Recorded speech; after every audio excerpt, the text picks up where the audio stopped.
In a town embraced by gentle hills, a 12-year-old boy embarks on a mysterious journey. Oliver stands hesitantly at the library's gate, curiosity flickering in his eyes. As midnight strikes, the pages of the books begin to shimmer and dance with life. Oliver's eyes widen in wonder as he steps into a realm where stories come alive. Two unexpected companions emerge, offering guidance and support to the bewildered boy. With newfound courage, Oliver takes hold of the magic pulsing within the library's depths. Dark forces stir in the corners, testing Oliver's resolve as he braces for the ultimate challenge.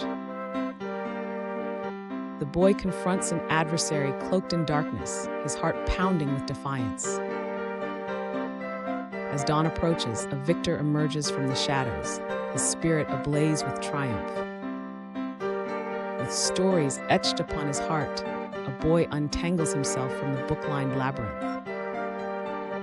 Oliver emerges, a beacon of wonder and courage, ready to share his tale with those around him.